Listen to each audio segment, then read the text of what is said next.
श्राद्ध पक्ष में पिंडदान की स्थिति होती, श्राद्ध पक्ष में ही क्यों होती है?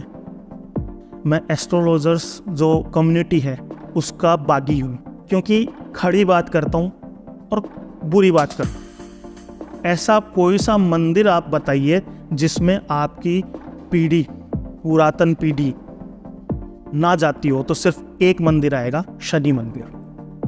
चंद्रमा का नग मोती सबको उठा के पहना दिया जाता है, सबके मोस्टली सबके सूट होता है। क्यों होता है? कोई रीजन?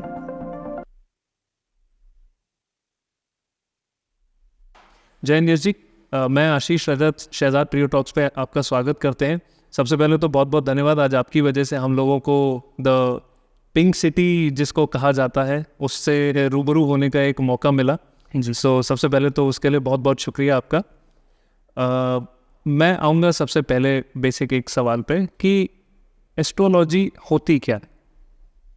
जी, आपने अपना समय निकाला, जयपुर आए आप मेरे से मिलने के लिए, उसके लिए आपका और आपकी टीम का मैं बहुत बहुत धन्यवाद करना चाहूँगा। ज्योतिष होता क्या है, ये बोलने को बहुत सिंपल सिटी में भी हम बात कर सकते हैं, और अगर मैं डीप में बात करूं तो जो एक पेड़ हम देखते हैं, वृक्ष होता है, उस वृक्ष को जितना हम देखते हैं कि वृक्ष का तना हमको दिख रहा है, फूल पत्ती जो सब दिख रहे हैं, बट उसका जो मूल है, उस वृक्ष के पनपने का जो अस्तित्व है वो उसके मूल में है। जिस हिसाब से हम पर्यावरण को जानते हैं, तो जो मूल है, व्यक्ति के जीवन का जो मूल है, वो ज्योतिष है। ज्योतिष जो है, एस्ट्रोलॉजी जो है, वो एक माध्यम है हमारे जीवन को हम किस प्रकार फलीभूत कर सकते हैं, पनपा सकते हैं। एक अगर मैं प्रकृति के संदर्भ में बात करूं तो हम किस स्थिति से, किस रूट से हम उसको पोषित कर सकते हैं, जिससे आने वाले समय के अंदर जो भी वातावरणीय चेंजेज होते हैं, वातावरण के जो चेंजेज होते हैं, गर्मी है, धूप है, बरसात है, जलवायु परिवर्तन है, तो उसमें वो एक जो पेड़ टिका रहता है, सेम उसी प्रकार हम हमारे जीवन में कैसे टिके रहें, हम हमारे जीवन को सफल रूप से कैसे व्यतीत करते रहें, वो मूल जो है वो ज्योतिष है। आजकल की जनरेशन यूजुअली बहुत ज़्यादा बिलीव नहीं रखती है। वेस्टर्न कल्चर प्रमोशन इस कदर है कि नहीं, उन लोगों को इन सारी चीज़ों पे होता है। But how did you get that interface कि मुझे एस्ट्रोलॉजी में आना है? क्या इसके पीछे कोई फैमिली रीज़न है या आपका एक अपना खुद का पर्सनल इंटरेस्ट था? जी, इसका जवाब भी मैं आप ही के जो आपने बोला है उस हिसाब से मैं बता रहा हूँ। हम लोग आज की जनरेशन वेस्टर्न कल्चर को फॉलो कर रही है, ठीक है। वेस्टर्न कल्चर आप किसको मानते हैं? यूएस का कल्चर, रशिया का कल्चर, यूनाइटेड स्टेट जो यूनियन है उसका कल्चर, यूरोपियन यूनियन का कल्चर। आप कौन से कल्चर को फॉलो करना चाहते हैं? जिस कल्चर को आप फॉलो करना चाहते हैं, उस कल्चर ने, यूरोपियन यूनियन के कल्चर ने क्या यूएस के कल्चर को अपनाया है? या यूएस के कल्चर ने क्या रशियन कल्चर को अपनाया है? क्या रशियन लैंग्वेज को अपनाया है? आप कौन से कल्चर को फॉलो करना चाहते हैं? आज का generation easy way, easy going जो चीज़ें हो रही है उसको अपना कल्चर मान रहा है। अगर मेरे को साइकिल चलाने में प्रॉब्लम आ रही है तो मैं स्केटिंग करने लग रहा हूँ। स्केटिंग को अगर मैं प्रमोट कर रहा हूँ तो मैं बाइक पे जा रहा हूँ, मैं रेसिंग करना चाह रहा हूँ। कल्चर वो नहीं होता है कि आप अपनी रूट को चेंज कर दें। ज्योतिष को आज सीमित लोगों के बीच में ही क्यों माना जा रहा है? ज्योतिष संस्कृत से निकली है। संस्कृत के पुराण हैं, उपनिषद हैं, वो हमारे आज पढ़ने की स्थिति में, आप पूजा करने के लिए पंडित बुलाते हैं, बिल्कुल। क्यों बुलाते हैं? आपको इंग्लिश आती है, आपको फ्रेंच आप सीखेंगे, आप चाइनीज़ सीखने जाएंगे, आप हिंदी सीख रहे हैं, आपको हिंदी आती है, आपकी मदर टंग हिंदी है, पर आपने संस्कृत सीखी? कोई भी संस्कृत सीखना चाह रहा है? अगर आप संस्कृत पढ़ेंगे तो आपको पंडित की जरूरत ही नहीं रहेगी। आप वो जो वैदिक मंत्रोच्चार है वो आपकी नॉर्मल लैंग्वेज रहेगी। आज एक छोटी सी गणेश पूजा के लिए भी आप पंडित जी को बुलाते हैं। आप वो संस्कृत क्यों नहीं अपने परिवेश में कहते हैं? मेरी डॉटर है 3 साल की, ठीक है, आप उससे हिंदी और इंग्लिश के वर्ड्स बुलवाने की कोशिश करिए, मेरे को बहुत ज़्यादा मेहनत लगती है। वहीं उसको गायत्री मंत्र बताइए, ओम भूर्भुवः स्वः तत्सवितुर्वरेण्यम। आप खुद अपने बच्चों में देखेंगे कि वो उस संस्कृत को बहुत जल्दी कैच करेंगे, क्योंकि वो रूट्स हैं हमारी। मैं ये नहीं बोल रहा, मैं एस्ट्रोलॉजर हूँ। आपके पॉडकास्ट के अंदर मैं बोलना चाहूँगा, आपने मेरे गले में कोई माला देखी, मेरे मस्तक पे तिलक देखा, मेरा कोई धोती कुर्ते का गेटअप देखा आपने?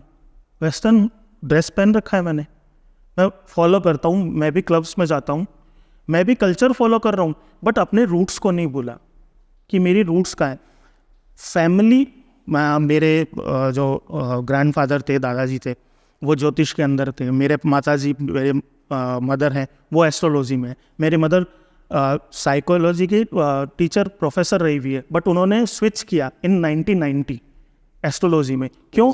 क्योंकि उनको ये लगा कि आज की जनरेशन, उस टाइम 90s में, आज आप लेडीज़ एस्ट्रोलॉजर के नाम बहुत गिना सकते हो, बट 90s में आपको गिनी चुनी लेडीज़ें नहीं मिलेंगी। तो आप एक बात ये बताइए कि आज हमारे परिवेश समाज के अंदर अब वो फेमिनिज्म और बहुत कल्चर बहुत अच्छे से चल रहा है, बट उस टाइम पे एक लेडीज़ अपनी प्रॉब्लम्स जेंट्स एस्ट्रोलॉजर से कैसे कंसल्ट करेगी? सेम लाइक दैट कि अपनी मेडिकल प्रॉब्लम वो लेडीज़ डॉक्टर से ज़्यादा कंसल्ट कर सकती हैं। तो उसको देखते हुए 90 के अंदर वो मेरी मदर ने एस्ट्रोलॉजी के अंदर इस चीज़ को सीखा मेरे दादाजी से, और वही कल्चर मेरे आया। और मैं साइंस बैकग्राउंड का था, मेरे को हर चीज़ के पीछे लॉजिक चाहिए। मेरी थिंकिंग यही है कि आपको, अगर आप कुछ बात बोल रहे हो, उसके पीछे लॉजिक क्या है। बिल्कुल।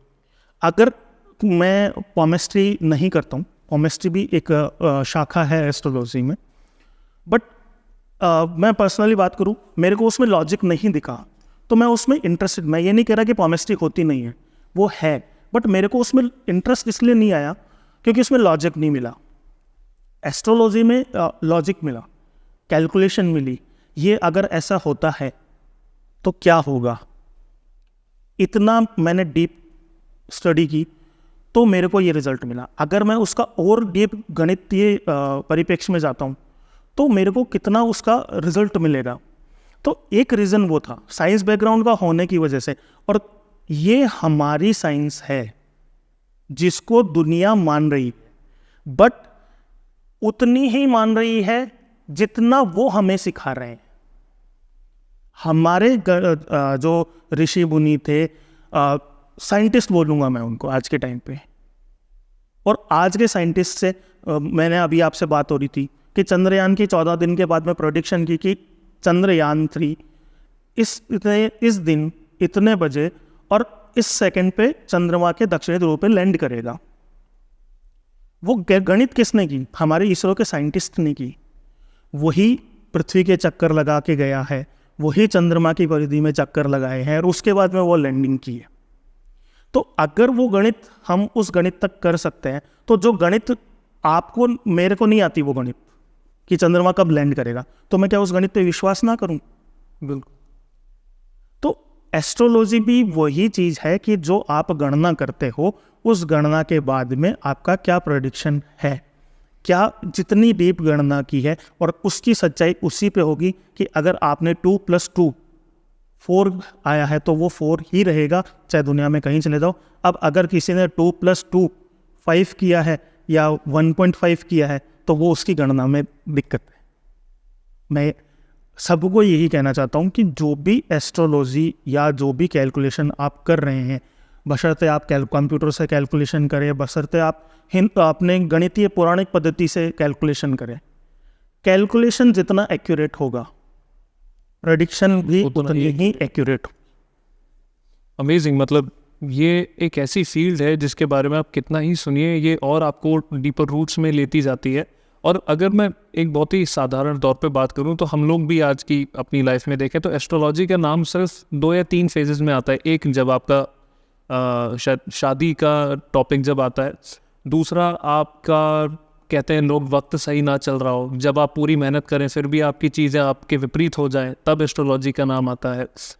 तो क्या लोगों को, मतलब जब एस्ट्रोलॉजी की तरफ वो लोग अपना झुकाव रखते हैं और वो जानना चाहते हैं, तो ये कैसे पता चले कि वो जिसके पास जाते हैं या जिससे वो विद्या के माध्यम से ये जानते हैं कि अब उनके लिए क्या सही है या क्या उन्हें और करना चाहिए, ये कैसे पता चल सकता है कि वो सही जगह जा रहे हैं, उनको जो बात पता चल रही है वो सही है? इसमें मैं आपको 2 चीज़ें बताऊंगा। Same as like other profession, आप अपने एस्ट्रोलॉजर को टाइम दीजिए, उसकी गणना को टाइम दीजिए, उसको अपने कैलकुलेशन करने के लिए टाइम दीजिए। अगर वो टाइम आप क्विक क्वेश्चन करना चाहेंगे, आज ऑनलाइन फूड डिलीवरी हो रही है, ऑनलाइन ग्रॉसरी डिलीवर हो रही है, वैसे आप चाहें कि मेरा ऑनलाइन भी हॉरोस्कोप डिलीवर हो जाए, आधे घंटे में मैं फ़ोन घुमाऊँ, मैं चैट करूँ, मैं नाम नहीं लेना चाहूँगा, बट आपको मैं इतना डीपर इस कैलकुलेशन के बारे में बता रहा हूँ। आजकल कुछ ऐसे प्लेटफॉर्म्स हैं या ऐसे एस्ट्रोलॉजर्स हैं जो आपको 15 मिनट में आपके क्वेश्चन का आंसर दे देंगे, ठीक है। बट मैं ये पूछना चाहता हूँ या मैं आपको ये बताना चाहता हूँ कि जो कैलकुलेशंस आपकी हिस्ट्री, आपका फ्यूचर, आपका केस स्टडी के बारे में नहीं जानते, या आपकी जो कैलकुलेशन आपने डेट ऑफ बर्थ टाइम आपने बताई है, उस कैलकुलेशन को डीपर वे में नहीं देखेंगे, सिर्फ एक इफेक्ट से देखेंगे, तो वो प्रेडिक्शन 100% सही नहीं हो सकती। एक्यूरेसी में उसमें नहीं फ्लक्चुएशन आएगा। दूसरा, एक एस्ट्रोलॉजर को आप, आज आर्थिक युग है, आप उसको पे नहीं करेंगे, तो अगर उसको पे नहीं करेंगे तो वो सीधी सी बात है, वो ज़्यादा लोगों के पास में जाएगा, अपने को उतना ही मार्केटिंग प्रोडक्ट में लेके जाएगा। एस्ट्रोलॉजी मार्केटिंग की चीज़ है ही नहीं, क्योंकि अगर आपका विश्वास है, आपका एस्ट्रोलॉजी, पुराने ज़माने की मैं बात करूं, एक राजा के पास में एक एस्ट्रोलॉजर होता था, वो राजा के 10 जन्मपतियाँ देखता था और इतना डीपर कैलकुलेशन के अंदर जाता था, वो राजा को युद्ध में जाने से पहले तक बोल देता था, साहब इस टाइम पे आप जाइए, ये टाइम आपके लिए सही है, आज ये करिए, आज ये नहीं करिए। तो आप उस कैलकुलेशन के लिए, ये बहुत ही साइंटिफिक कैलकुलेटिव साइंस है जिसको आपको टाइम देना पड़ेगा। आप अपनी लाइफ के लिए चाहते हैं कि मैं मेरी लाइफ का डिसीजन 15 मिनट में कर दूं, मेरा टाइम ख़राब चल रहा है, मेरे को एस्ट्रोलॉजर 15 मिनट में सॉल्यूशन दे देगा। सर आपकी, मैं आपको एक छोटा सा एग्जांपल, हमने बात करी तब भी बताया था कि आपकी डेट ऑफ बर्थ में 1 मिनट का फ़र्क है, वो आपकी बड़ी महादशा में 6 मंथ तक का गैप कर देता है और छोटी महादशा में 27 दिन का गैप आ जाता है। तो अगर प्रेडिक्शन आपका, मैं बोल रहा हूँ कि आप मेरे से आज पूछ रहे हैं कि सर मेरा जॉब का चली गई है, मेरा जॉब कब तक लगेगी, नेक्स्ट जॉब मैं चेंज कर सकता हूँ या नहीं कर सकता। अब सपोज करो मैं अभी आपका कैलकुलेशन किया है, मैं आपकी केस स्टडी नहीं जानता, मैं आपका जो case study in the sense कि मैं आपका वो कैलकुलेशन सेट करके नहीं बैठा हूँ कि आपका जो टाइमिंग है उससे ये जो आपकी गणना घटनाएं चल रही हैं वो 2 महीने आगे के फेज़ में चल रही है या 2 महीने पहले के फेज़ में चल रही है। तो वो केस स्टडी मेरे को, मैं आपको बोल दिया कि ठीक है सर आपका समय ठीक है, आप चेंज कर सकते हैं, जॉब आपको मिल जाएगी। बट वही चीज़ अगर कैलकुलेशन के अगर ख़राब रही तो वो विपरीत प्रेडिक्शन में चला जाएगा। तो एस्ट्रोलॉजर आपका जो भी हो, पहला कि वो गणना कर रहा है तो आपको उसको टाइम देना चाहिए। राज ज्योतिषी, हमारे तो राजस्थान में कहावत भी है कि हमारा घर का जोशी, तो मतलब पर्टिकुलर फैमिली का एक एस्ट्रोलॉजर होता था। बिल्कुल। तो वो किस लिए होता था? क्योंकि कुछ चीज़ें होती है जिनको आपको समय देना रहता है, कैलकुलेशन को टाइम देना होता है, तो वो टाइम दीजिए। बशर्ते आपका कोई भी ज्योतिषी हो, मैं आपको कहता हूँ कि आप पहले अपने ज्योतिषी को ट्रस्ट करिए, उसको समय दीजिए कि मेरी गणना के अंदर कहीं दिक्कत आ रही है, उसको सपोर्ट करिए कि गणना आप देखिए मेरे जीवन में घटना घटी है। भाई ऐसा तो है नहीं कि भाई आज ही ये घटना घटी है, एस्ट्रोलॉजर से कंसल्ट करिए कि आप मेरे को कुछ पूर्व की घटनाओं के बारे में बताइए, कुछ चेंजेस के बारे में बताइए, कुछ आने वाले चेंजेस को आप, एक तरह से ये कंसल्टेंसी है। अगर आप मेरे जो कार्यालय है उसका भी नाम आप देखेंगे तो ज्योतिष अनुसंधान कार्यालय, एस्ट्रो रिसर्च इंस्टीट्यूट, तो ये रिसर्च है और इसमें अनुसंधान चलता ही रहता है। साउथ के बहुत बड़े एस्ट्रोलॉजर है राव साहब, डॉक्टर BV रमन, उनके आप देखिए, उनका एस्ट्रोलॉजिकल मैगजीन निकलती थी, उस मैगजीन में हर एस्ट्रोलॉजर अपनी रिसर्च पब्लिश करता था कि मैंने एक ये आज रिसर्च से रिलेटेड में आप बताइए कि ऐसे कौन से इंस्टीट्यूट्स है या ऐसे कौन से एस्ट्रोलॉजर है जो बिजनेस से हट के एस्ट्रोलॉजी में रिसर्च कर रहे हैं, नई फाइंडिंग्स निकाल रहे हैं। बहुत ही ऐसे भारत की मैं बात कर रहा हूँ, जिस भारत की ये शिक्षा पद्धति थी या है, हमने उसको बुला दिया। ऐसा कौन सा नेशनल लेवल पे एग्जाम लग रहा है जिसमें आपको एस्ट्रोलॉजिकल क्वालिफिकेशन मिलती हो? सब प्राइवेट इंस्टीट्यूट बना के एस्ट्रोलॉजिकल सर्टिफाइड करके आपको एस्ट्रोलॉजर बना दिया जाता। तो वो नहीं, एक्चुअल कैलकुलेशन, एक्चुअल नॉलेज मैं आपके पॉडकास्ट के माध्यम से उन दर्शकों से भी रिक्वेस्ट करना चाहूँगा कि अगर आप उस सामर्थ्य में हैं जहाँ आप एक रिसर्च, एस्ट्रोलॉजिकल रिसर्च इंस्टीट्यूट में आप इन्वेस्ट कर सकते हैं, तो ये एक ऐसा संसाधन है कि आपको रोज़ नई फाइंडिंग्स ला के देगा। बिल्कुल। पूर्व की घटनाओं को गोचरीय घटनाओं, गोचर घटना मतलब कि अभी का जो प्लेनेटरी सिस्टम चल रहा है, कि आज सूर्य की स्थिति क्या है, चंद्रमा की स्थिति क्या है, उसका क्या इफेक्ट है।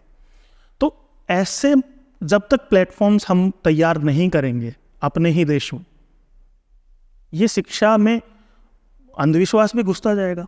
जहाँ कैलकुलेशन है वहाँ पे कैलकुलेशन से हट के अंधविश्वास की स्थिति पैदा हो जाएगी, और उसके जिम्मेदार हम ही होंगे, कोई और नहीं होगा। एक बात बिल्कुल ठीक कही आपने कि किसी भी चीज़ के पीछे एक लॉजिक होता है, और जब लोगों को वो लॉजिक दिखता है तो उस पर भरोसा भी होता है। बट इससे ही एक रिलेटेबल एक बात होती है, और मैंने कई बार इसको देखा भी है कि लोगों ने किसी काम को कराने के लिए एक ज्योतिष से बात करी, किसी पंडित से बात करी, किसी गुरु से बात करी, उसने कुछ उपचार बताए कि आप ये करिए, ऐसे करिए।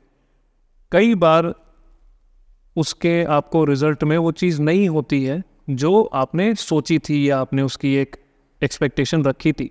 तो फिर मैंने उसमें लोगों को उस चीज़ पे से भरोसा भी हटाते देखा है कि अब हमें इस चीज़ पे भरोसा नहीं है क्योंकि वो हमारे मन मुताबिक नहीं हुआ। जी, तो इसका क्या कोई सॉल्यूशन है या कोई एक ऐसी बात जो लोगों को ध्यान में रखनी चाहिए कि मतलब लोग आजकल के एक बात जब बड़े बूढ़े कहते थे कि भाई भगवान के घर में देर है अंधेर नहीं है, जी। तो उसके बारे में आप बताइए कि ये क्या वजह है इसकी।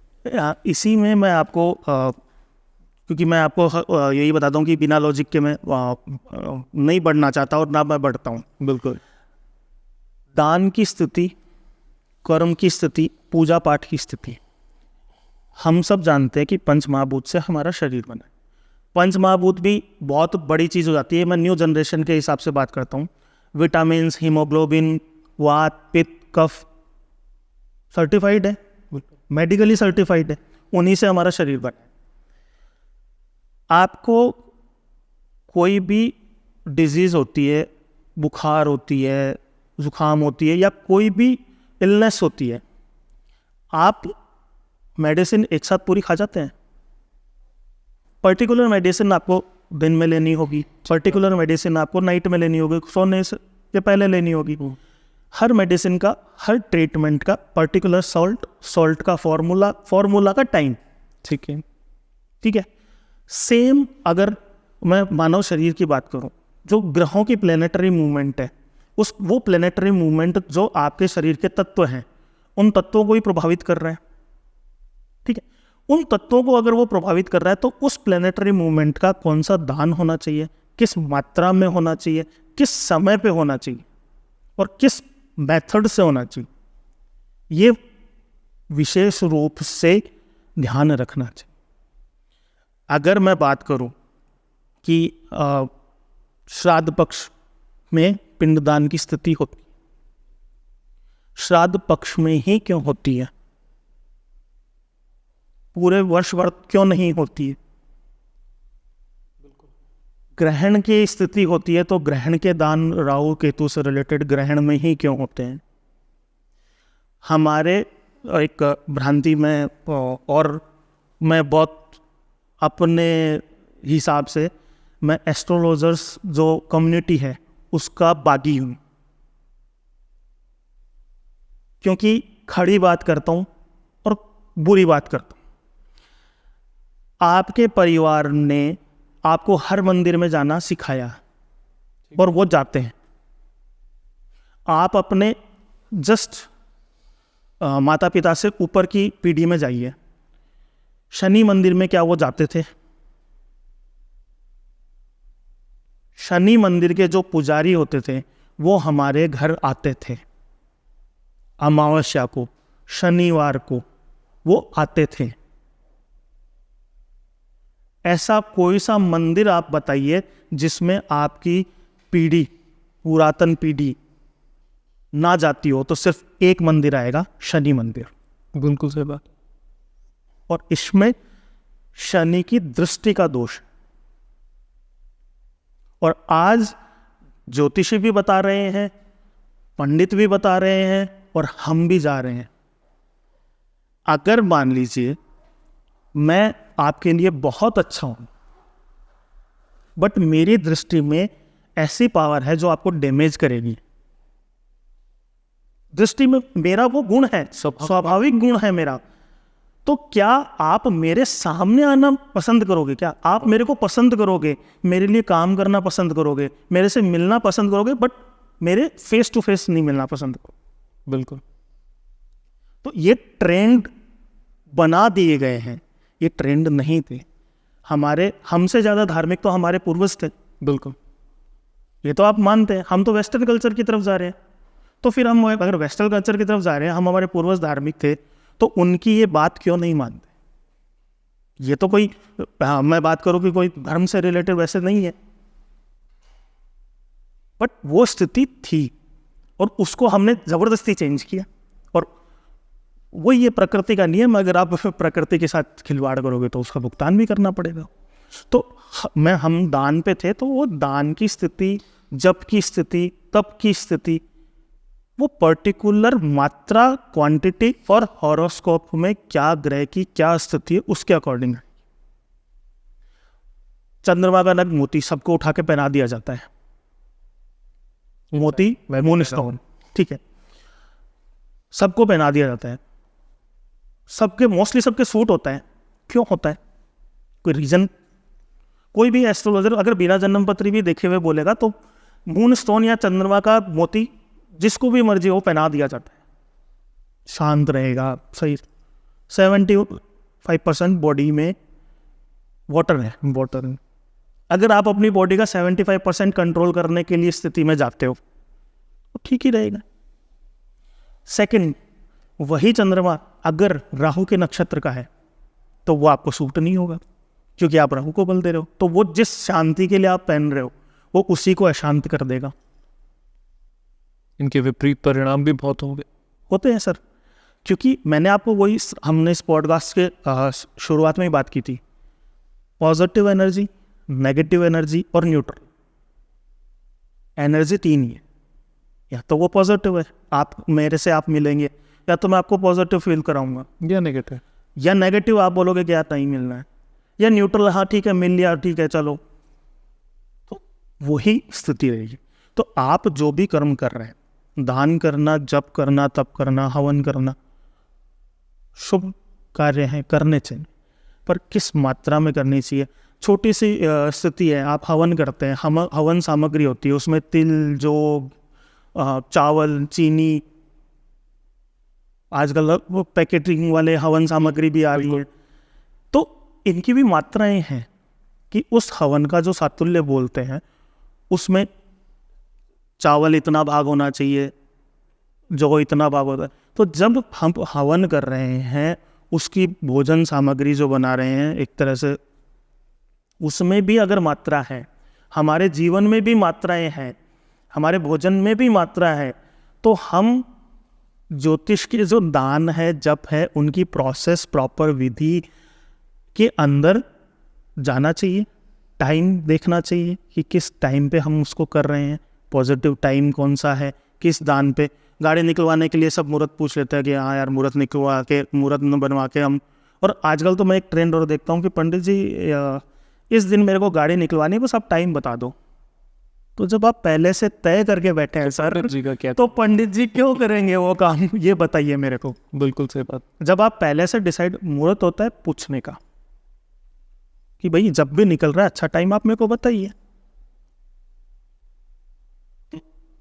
समय प्रबल है, समय के अनुसार प्रॉपर फॉर्मूला कौन सा है उससे आप दान करेंगे, वो इम्पैक्टफुल रहेगा। और अगर वो स्थिति नहीं है, आपके शरीर में हीमोग्लोबिन की कमी है और मैं विटामिन की टेबलेट्स दिए जा रहा हूँ, तो दूसरी डिजीज का करूँगा मैं। बिल्कुल। ये स्थिति है उपाय से रिलेटेड। आपने अभी बात करी जो स्टोन्स होते हैं, जो बेसिकली हम लोगों को एक कोई ज्योतिष बताता है कि आप इस चीज़ के लिए, जैसे आपने बताया कि इंसान को शांति के लिए चंद्रमा बताया जाता है कि आप मून स्टोन पहने, और भी बहुत तरीके के हमारे यहाँ रत्न हैं, स्टोन्स हैं जो बताए जाते हैं। कई एक इकोनॉमिकल रेंज में होते हैं, कई बहुत ज़्यादा ही एक्सपेंसिव होते हैं। अगर नाम लेके बात करें तो सफ़ायर, नीलम हो गया, पुखराज हो गया, ये सारे, और फिर इनके अलग अलग धातुओं में इनको धारण करा जाता है। पर इसका कोई तरीका है जानने का कि जो हमें स्टोन दिया जा रहा है किसी भी एक सुनार के थ्रू या जहाँ से भी हम उसको लेते हैं, वो असली चीज़ है? क्योंकि अगर आप ये बता रहे हैं इन सारी चीज़ों का दुष्प्रभाव भी है, एक नेगेटिव इम्पैक्ट भी है, तो हो सकता है कि जिस चीज़ के लिए आपने वो करा वो ना हो, कि इसका बहुत उल्टा इम्पैक्ट भी पड़ सकता है। जी देखिए, स्टोन्स का आपको 2-3 तरह से ध्यान रखना होता है। पहला, जो स्टोन्स आपको पहन रहे हैं वो रिक्वायर्ड है या नहीं है। कुछ ग्रह ऐसे हैं या उनके नेचर इस हिसाब का रहता है कि वो दान से ही खुश हो जाते हैं, स्टोन पहनने की ज़रूरत ही नहीं। कुछ ग्रह हैं जिनका आपके तत्व की कमी है, उसको लेवल अप करने के लिए आप स्टोन पहनते हैं। कुछ अच्छे पोर्टफोलियो होते हैं ज्योतिष के कुंडली में, उन पोर्टफोलियो को आप और स्ट्रॉन्ग करने के लिए स्टोन पहनते हैं। वो स्टोन्स रिक्वायरमेंट आप किस लिए पहन रहे हैं, फर्स्ट चीज़ ये।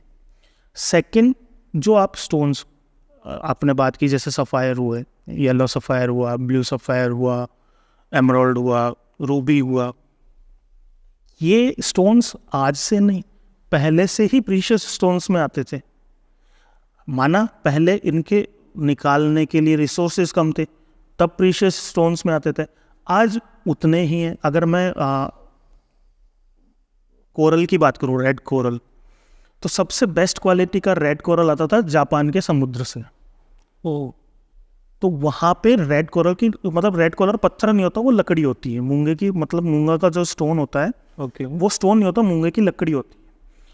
वो इतना निकाल चुके हैं कि अब वहाँ का पर्यावरण गड़बड़ हो चुका है, तो वो वहाँ से इम्पोर्ट होना न के बराबर इम्पोर्ट हो रहा है। तो जो मूंगा आपको ट्रायंगल मूंगा पहले जो रेंज में मिल जाता था, आज वो भी एक प्रीशियस स्टोन्स में आ गया है। बट अब लोगों ने उसका क्या सिचुएशन निकाला है कि उसी मूंगे को जो फिनिशिंग, लकड़ी का फिनिशिंग दिया जाता है, जैसे मैं आपको बात करूं कि लकड़ी की फिनिशिंग के बाद में जो बुरादा बचता है, उस बुरादे को ही जमा के उस पर पेंट करके और वही मूंगा आपको बेच दिया जाता है। तो गवर्नमेंट सर्टिफाइड प्राइवेट लैब्स पे आप विश्वास मत करिए। गवर्नमेंट सर्टिफाइड लैब्स होती है और उस लैब में हीट टेस्टिंग होता है। हीट टेस्टिंग जो उस स्टोन की अगर हो जाती है, उसमें एक्चुअल स्थिति पता चलती है कि इस स्टोन का क्या रेंज है, कितनी कैपेबिलिटी है, वो ओरिजिनल है या नहीं। ओरिजिनल है तो किस रेंज का वो है। डायमंड हर टाइप के अलग अलग डायमंड होते हैं, कैरेट्स भी अलग अलग होते हैं, तो वो किस रेंज का है।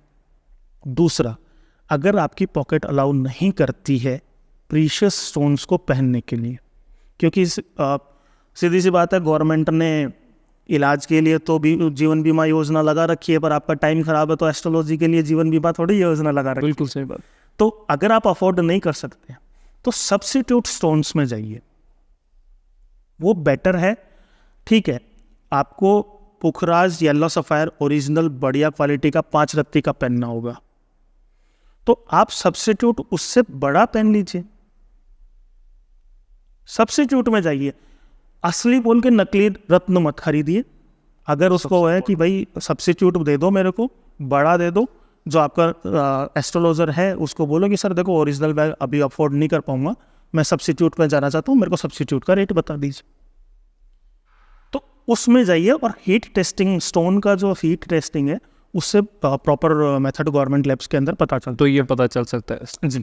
हालांकि इसमें तो यस जी इतना ये टॉपिक इतना डाइवर्स और इतना शायद इतना डीप है कि मैं जितने सवाल करूं वो कम है। मैं 2 सवाल आपसे करूंगा क्योंकि हमारे यहाँ एक माइंडसेट है रहता है कि हम ना किसी भी चीज़ का एक्सट्रीम को मानते हैं, मतलब हम उसका एक सर्टेन अंडरस्टैंडेबल रास्ता नहीं अपनाते हैं। तो पहला तो ये सवाल कि कई लोग ज्योतिषी में भरोसा रखते रखते कुछ इतना ज़्यादा डीप उसमें चले जाते हैं कि वो कुछ लोग तंत्र विद्या की तरफ चले जाते हैं, जो उन्हें ये नहीं पता होता कि इसका परिणाम क्या होगा जी। इसका। हालांकि डीप आपसे रजत जी करेंगे, लेकिन एक चीज़ इस पर, और दूसरी चीज़ ये भी बहुत से लोग कहते हैं कि आप ज्योतिषी पे जितना भरोसा करो उसके साथ ही आप अपने कर्म पे भी भरोसा करो, क्योंकि कोई भी चीज़ ऐसी नहीं है जो बिना मेहनत के आ जाए। आप ये सोचो मैंने एक अंगूठी पहन ली तो उससे कुछ हो जाएगा, तो उस पे, इन दोनों चीज़ों पे आपका मैं जानना चाहूँगा विचार। जी।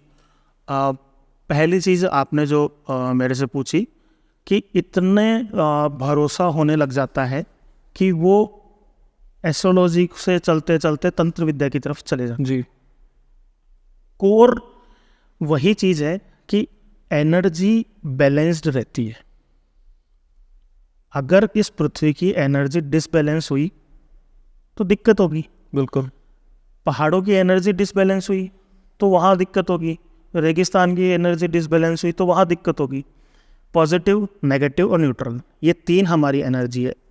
मैं अगर तंत्र विद्या के माध्यम से किसी नेगेटिव एनर्जी को, होती है मैं ये नहीं बोलता, पर उसमें भी ये है कि प्रॉपर कैलकुलेशन करके तंत्र विद्या करने वाला आपको मिलता है या नहीं मिलता है, ये भी बहुत ज़रूरी है। क्योंकि आज काले कपड़े पहन के माथे पे भस्म लगा के 10 रुद्राक्ष की माला बन के अगर कोई तांत्रिक मिल जाए, वो छोड़ो।